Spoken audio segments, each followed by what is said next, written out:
দরকার আছে এগুলো ফাতরামি করার? যে বাগান থেকে একটা ফুল তুলে নিয়ে আসছে, এখন ফুল তুলে নিয়ে এসে টবে রাখছে, প্রতিদিন স্প্রে করে, মেডিসিন দেয়, পারফিউম দিয়ে দিয়ে ইউনুস আর গন্ধ শুকতেছে। বাহ, সুন্দর এনসিপি, সুন্দর। এইরকম হচ্ছে এনসিপিকে কৃত্রিমভাবে বাঁচায় রাখার মতো একটা অবস্থা। ঠিক আছে, ওই ফুলের মতো এটাকে নিয়ে এসে প্রতিদিন পানি দিতে হয়, স্প্রে করতে হয়, দিয়ে দিয়ে নিজে নিজেই তৃপ্তি নিচ্ছে। শোনেন, আমি একটা কথা বলি, ভারত সবসময় স্ট্যাবল একটা গভর্নমেন্টকে ভয় পায়। ঠিক আছে, স্ট্যাবল গভর্নমেন্টকে ভয় পায়, এটা মাথায় রাখতে হবে। হ্যাঁ, আমি আবারও বলছি, এবং ভারত আমাদেরকে স্ট্যাবল চায় না।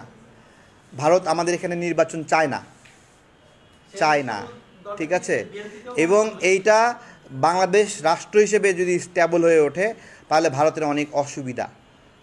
হ্যাঁ, এইটা হলো বিষয়। সুতরাং যারা নির্বাচন বিষয়ে চায় না তারা ভারতকে সমর্থন করছে, এটা হলো বুঝতে হবে। শুনেন, ভারত যা বলে মুখ দিয়ে তার উল্টোটা বুঝতে হবে।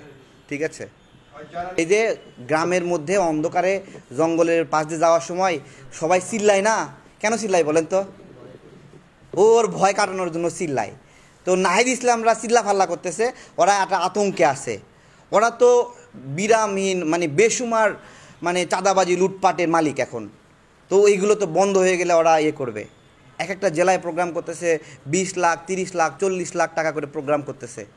ঠিক আছে, মানুষের কষ্টের টাকা এত সস্তা হয়ে গেছে যে ওদেরকে এই টাকা সাপোর্ট দিচ্ছে, নাকি মানুষের গলায় পাড়া দিয়ে এই যে গুলশানের যে ঘটনা, এইরকম করে টাকা পয়সা নিচ্ছে।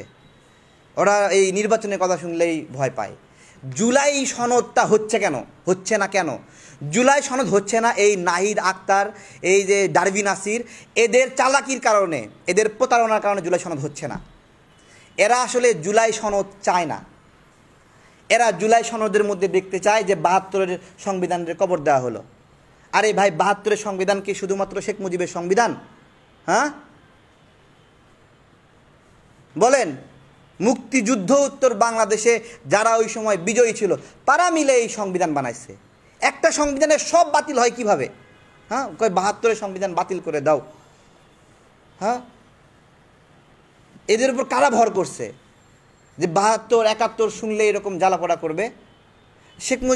শেখ মুজিবুর রহমান, তার ভুল আছে তাই বলে তার সব কাজ বাতিল নাকি? হ্যাঁ, টুঙ্গিপাড়ায় গিয়ে বলতেছে যে টুঙ্গিপাড়া ঘুরায় দেবে, মুজিববাদ কবর দেবে। দরকার আছে এগুলো ফাতরামি করার?